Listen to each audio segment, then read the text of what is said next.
Hey everyone, Dave here. Welcome to a new Raid Shadow Legends video. What we'll talk about today is farmable champs from campaign.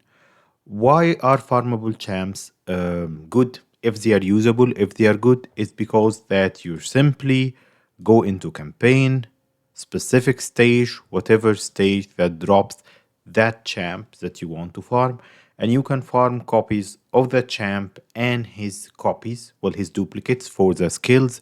So you don't need books, you don't need anything. While you're farming campaign, to rank up champs and gain experience, you can farm copies of the champs you need to help you within the game. Some of them are good, some of them are okay, just usable. And how I want to do this, I'm going to do it a little bit differently today. So let's do some sort of tier list for the farmable champs within campaign. What how I break that list, of course, S tier to C tier. Those are not actually like is like in best champs in the game or anything. I've written the codes here. I've color coded them at the top. Yeah, I guess you can see them. So how I'm using this is that the top tier, which is the S tier, is good or usable. So you can just use them in your normal teams or whatever. If you're missing that specific role from your roster, A tier here is faction wars maybe. So if you're missing a champ in faction war, then you can just get them to 50 or max them if that's the only thing holding you back from getting Lydia and use them in faction wars. B tier here is that if you're that desperate of how, that's how I tagged it, is that if you open so many shards and you couldn't get a champ to fill that specific role, then I'll put it in the B tier, or if you're that desperate. C tier, I reserved it for just don't do it. And of course, those are not all of the farmable champs from within the game. But whoever I'll put in the C tier here and everyone else we won't even talk about, that's all, just don't do it. It's not worth it. Even if you've seen videos of people using them, beating content with crazy gear or whatever, but realistically, they are not that useful. So that's how I'm breaking this. And because this is going to be a bit of a longer video, because we'll go stage by stage, I'm going to put as always, the time codes in the description below, and you'll see them on the video time bar as well.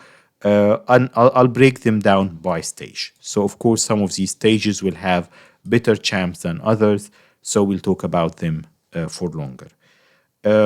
Before we start, I just wanted to give you a bit of a personal update about me. I told you before that our cat was sick and we took her to the doctor.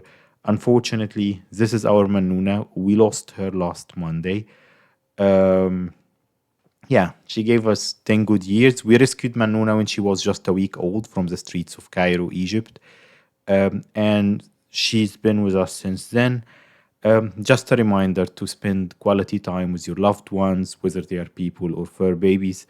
And in honor of Manuna, um, I'll put in the description below the Egyptian cat rescue group that helped us with her. Well, we got her just from the street, but they are doing some great work rescuing cats from the street of Cairo, Egypt. I'll put the Facebook group that they are using in case you want to go check all of the great work they are doing, rescuing thousands of cats literally from the streets and rehoming them, and their PayPal as well in case you liked what they are doing and you want to donate. If you want to put in the donation just a comment that for Manuna or anything, that would be awesome. So yeah, but if you're into that, it would be good to donate something for those guys. They are doing a lot of great work there. Okay, back to the farmable tier list and what we're talking about today. So, jumping into stage one. Stage one actually has a couple of really good champs that you can use. First of them is Valerie. Valerie is a good champ if you're missing that healer buff extender role. So I won't go through all the kits in specific details, but let's go through it one by one, just for the ones that matter at least. Shield buff. The value of the shield depends on this champion's level. That mechanism doesn't make much sense. heals each ally according to the number of buffs they are currently under. So, and this one increase the duration of buffs on all allies, decrease the duration of the buffs on allies by 1 turn. Those two skills are really good. What does she have in A1? Whatever attack. She got HP Aura Infection Crypt, so she's definitely usable in Faction Crypts. But I would say that Valerie, for these two skills, is even generally usable if you got so unlucky with healers and buff extenders, shield champs, whatever. Valerie is really usable. So out of the gate, let's look for our Valerie here. I'll put her in usable.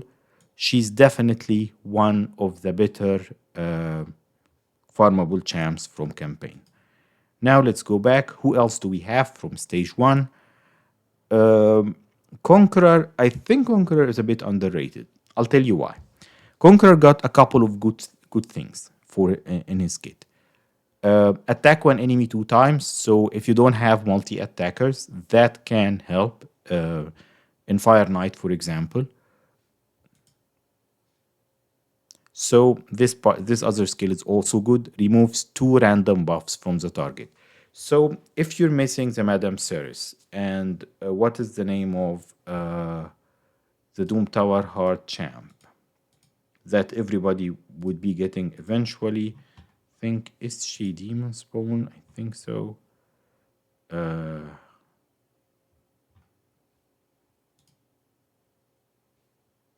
is she a Dark Elf?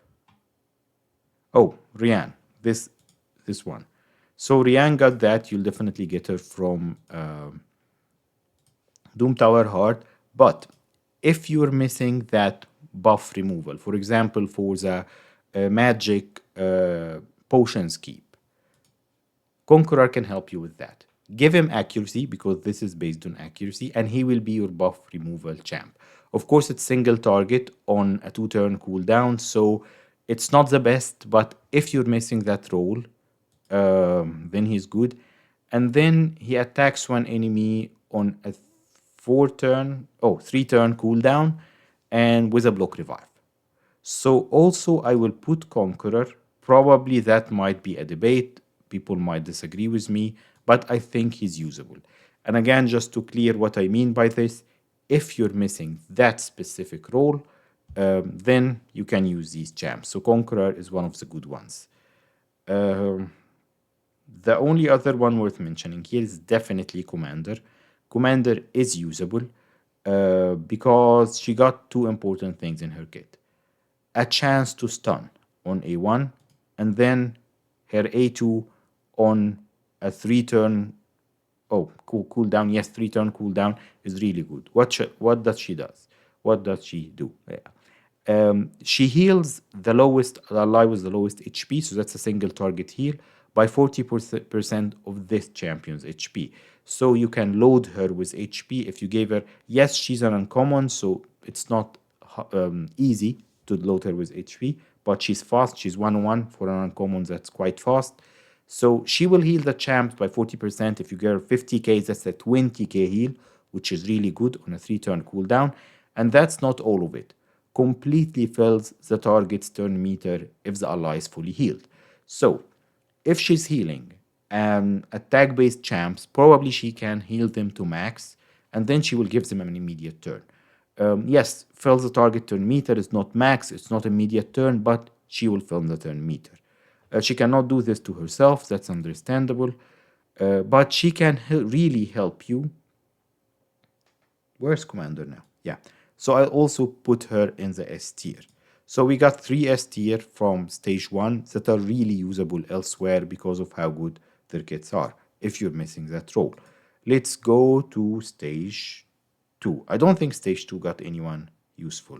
So it got a single rare with its skull crown. Yeah, no, not much.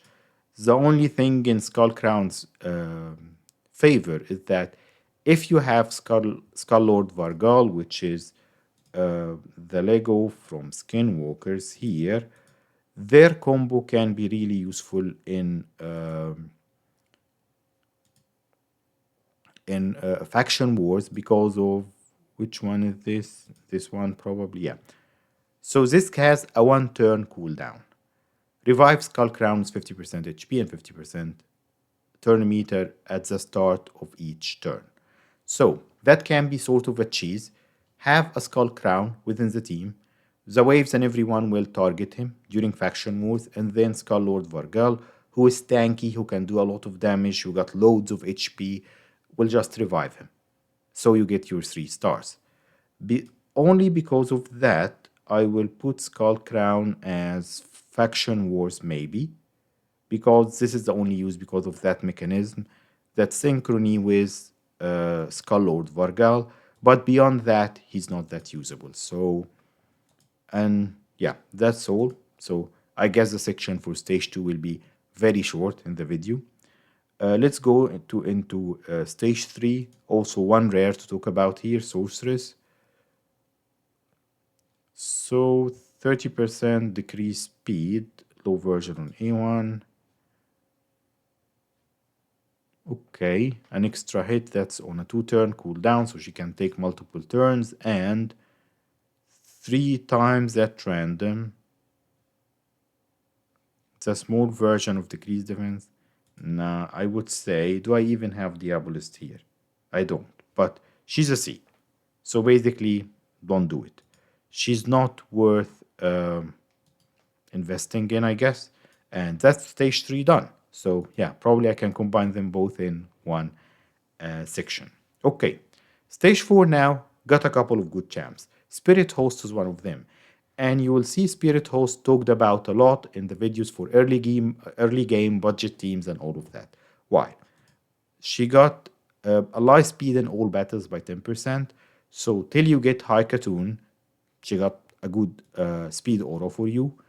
On a 5-turn cooldown, she got buff cleanse, remove all the buffs. So that's an all the buff cleanse, whether they are 2, 3, or whatever. It's not a single one on all allies. Then apply block the buffs on them. So that's a strong move. The only downside of it is that it's on a 5-turn cooldown, so that's a bit long. And then she places increased attack on all allies, which is not so bad on a 3-turn cooldown. Heals by 50% of the damage inflicted. She hits relatively hard, so she got like a self-healing mechanism there. The speed is okay, so she's usable if you didn't get lucky with any better debuff cleansers. So that's why I'm putting her here. So one of the good champs there. Now let's jump to Greybeard, which is also one of the good ones. So 50% chance, so that's a 75% chance to provoke on an A1. That's an amazing chance for a farmable rare. Tax all enemies got a 40% chance on a 3-turn cooldown to freeze everyone. So that's also amazing. And shield on this champion, counter attack, yeah, proportional to his defense. So you see, forget about, you'll build them with defense. Forget about that A1 with attacks, that's a stupid mistake. But Greybeard can really a good CC champs with freezes and provokes. So he is definitely usable.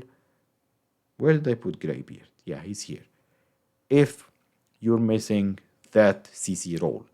And he's farmable, so you can get him in the first week of the game. Who else are we talking about here? I think I wanted to talk about Satire because he shows a little bit in videos for budget teams, and so he got a decreased speed on A1 and okay. That A2 on a 3-turn cooldown is really good. It can be usable in Fire Knight. It can be usable to control turn meter. Yeah, in Fire Knight, faction wars or whatever. So again, I'm thinking about whether he's faction wars only or I'll bump him up that list. Because the thing is that 4 times with 15% turn meter, yeah, you have to give them 100% crit. Is not bad at all for an uncommon. But then he's an uncommon with low stats and he's quite slow. So I'll tell you what, I'll put him in faction wars only because the thing is, yes, this can be usable elsewhere, but he's not that worth investing in because like Yeah, because just notice that compared, for example, to Note, which we have, that 15% turn meter decrease, it's once. It's not per every hit. So it's not that amazing. I'll just put him in Faction Wars just in case you need that role here. Now we're moving to stage 5. So Rocktooth has extra hit here. I think he got a good A3, but let's see. Uh, yeah, 100%. So this is a big version of heat reduction once you ascend him to 3 stars. Heat reduction is really useful in a lot of places in games. So in a couple of the potion keeps, Spirit Keep is it, if I remember correctly. Also a lot of bosses that has some healing mechanism, so that heat reduction can be usable there. But because his kit is not that great elsewise, I don't even have Rocktooth here in the. So let's do this with my fancy uh, PowerPoint skill. Let's write his name down. And now we have Rocktooth here. Sorry, I don't have his icon, uh, his avatar here. But yeah, so that's Rocktooth. Can be used. Not the best, but can be used. Now we're getting into stage 6, which got a couple of good ones too. Avenger.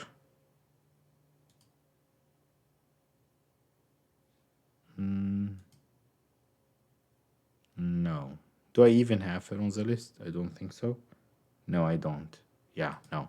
She's not good. So anyone who won't place on the tier list is C, which is basically not worth investing in. Harris, I don't need, probably you've seen her on a couple of videos. She got really a good kit.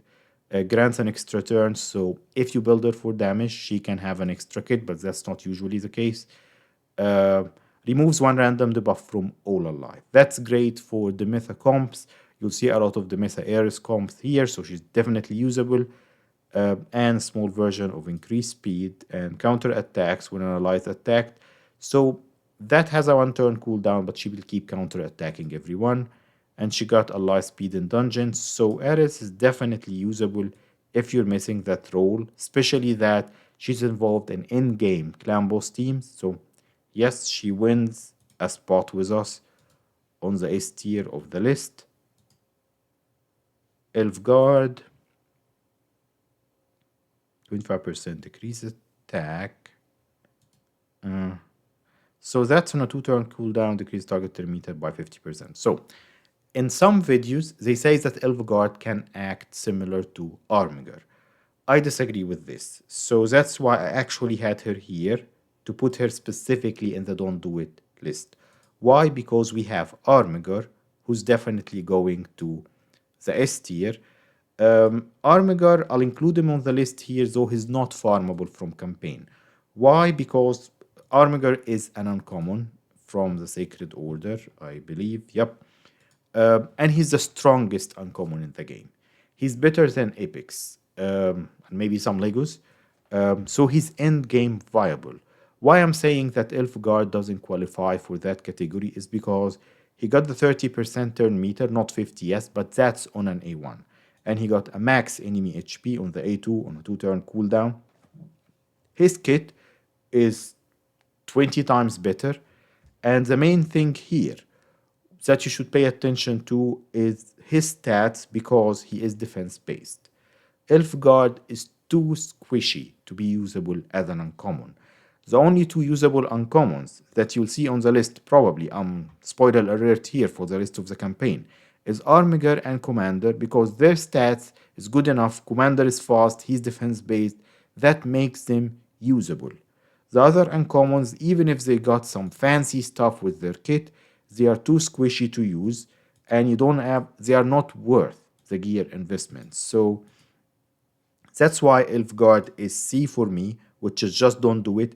Even if you see her doing stuff in videos, that's just bait. She's not worth your investment. Let's go to stage 7 now. So, Gore Mask.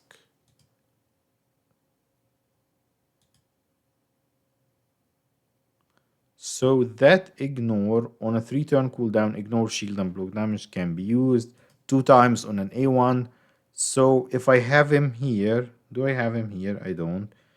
I think he's a B tier. So another one I missed. So let me just put him here. I'm sorry, I don't have all of the avatars captured already, but that's Gore Mask.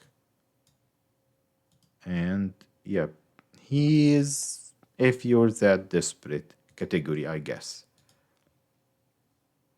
No one else from here. Some people talk about War Chanter got stun, was HP based, stun on his A1, and he got a possibility for provoke. Nah, it's the same. Think do I have him here? I don't. But he's a don't do it. Yeah. So he's one of the champs that show from time to time on those videos of usable champs from campaign. But I disagree, not worth the investment that much. Okay. Moving into what stage? 8. We're almost through. Yeah. So let's go through this. Now stage 8 got one of the strong rares as well, Templar. Templar got decreased speed, defense based on A1. He got an AoE provoke. It's not 100%, I think a 50%, and puts block damage on himself, which is good. And then, yeah, so that's a counter attack sort of thing. Resistance in arena battles by 50. Useless, you'll never use him in arena. But he's one of those champs that puts block damage on themselves, which make him viable to beat the Scarab boss. Is it the Scarab or the Obama? Bommel, sorry, Bommel. So it's either him or Crimson Helm for Bommel, but that uh, block damage on a 3-turn cooldown make him really viable in in-game content.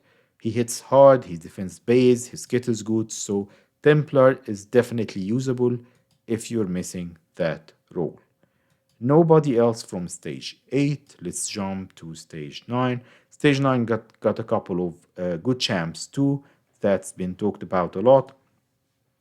Berserker actually, so you see this, you just give him 100% attack and he will give himself turn meter. He hits hard, so he can be your early game nuker if you're really missing a nuker. And he grants an extra turn here. Attacks all enemies 2 times, which is good, ignores target defense. So Berserker can be just a nuker. So I'll put him in the A tier, which is Faction Wars maybe, because your starter champ can fill the same role, but he got a couple of good things in his favor that make him usable. Probably he's a barbarian. Everyone from these stages probably you won't need to invest in any barbarians for faction wars only here, so maybe I'll drop him then to B. Because the thing is, in barbarians you will have High Khatoon, Cell of the Drakes, who else? Well, they are enough. Jamarsa and Kronam eventually, so if you're lacking champs in barbarians, you'll get them from elsewhere. You won't need to rank any of these. Who else worth talking about here? I think they talk about this guy, Outlander, 2 times, and so he has an AoE 70, what's that, 50, 70% chance on a 3-turn cooldown to decrease the turn meter by 30% AoE.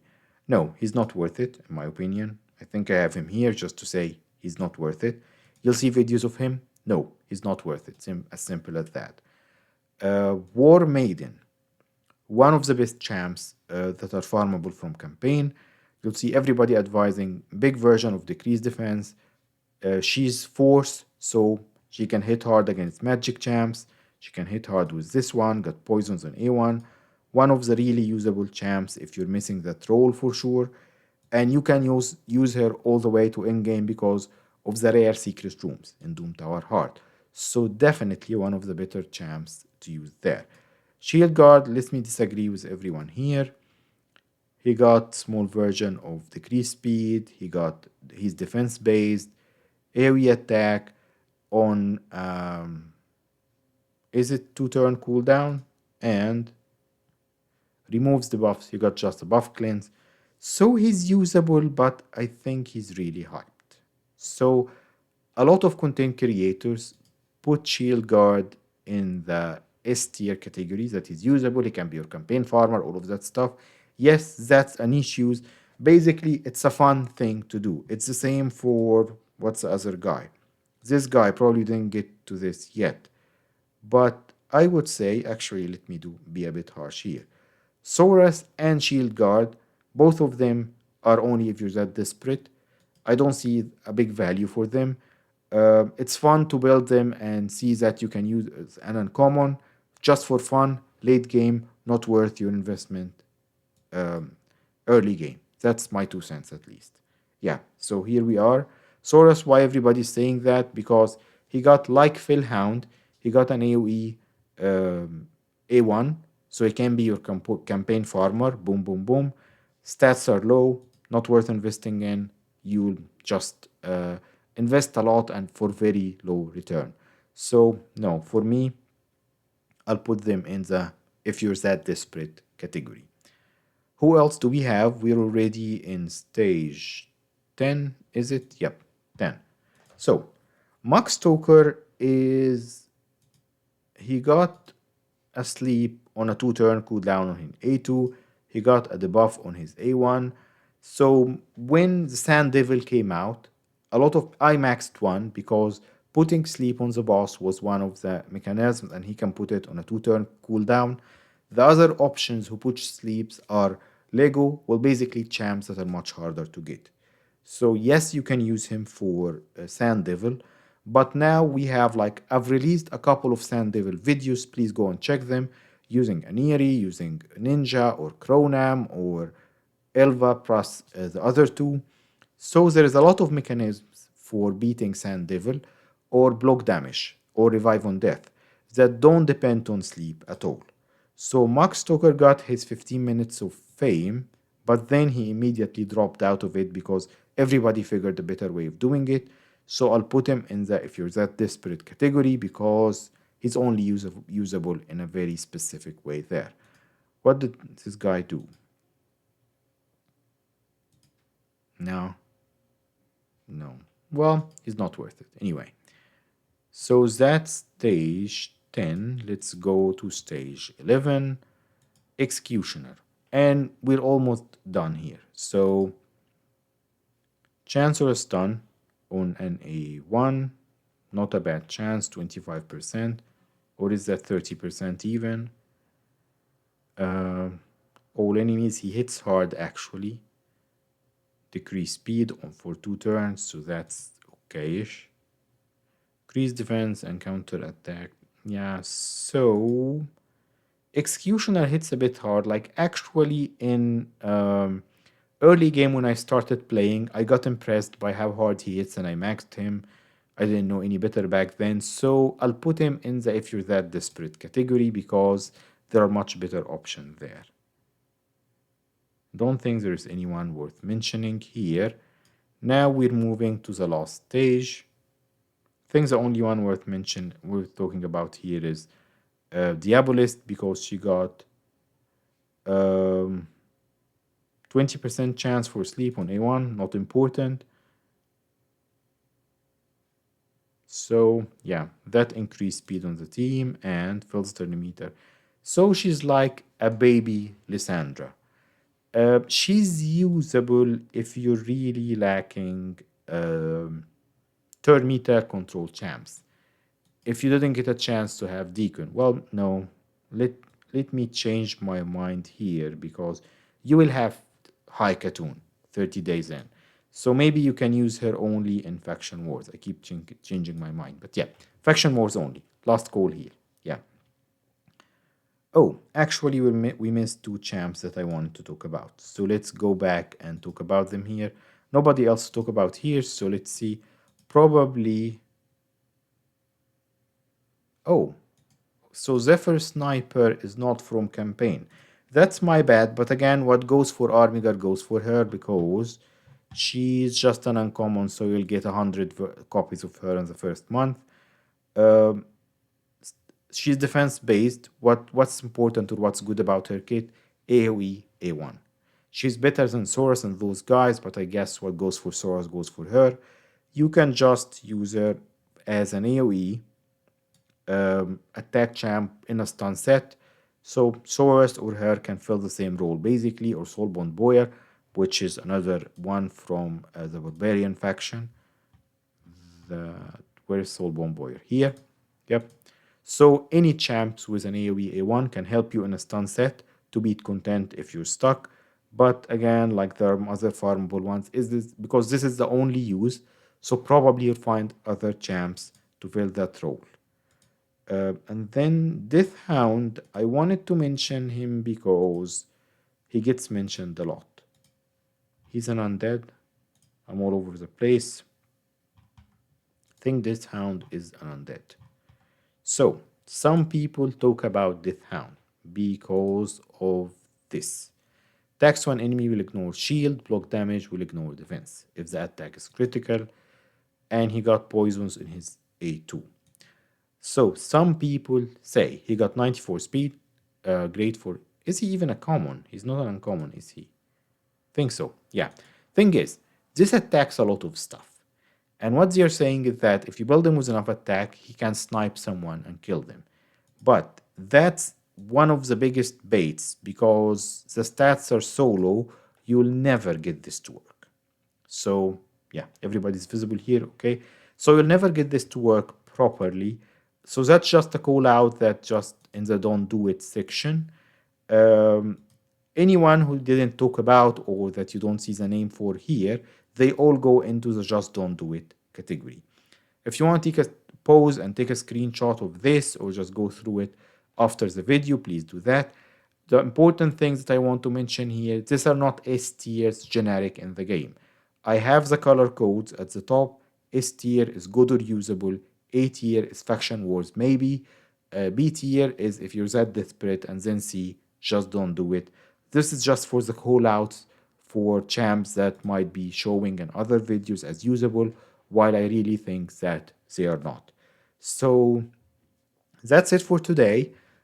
Just a reminder, check the description if you want to donate for Safe Haven Egypt, the cat shelter that I've put in the description. Check the work they are doing and feel free to donate to them. That would be good. Then keep playing Raid, and thank you for staying that long, and I'll see you next time. Bye.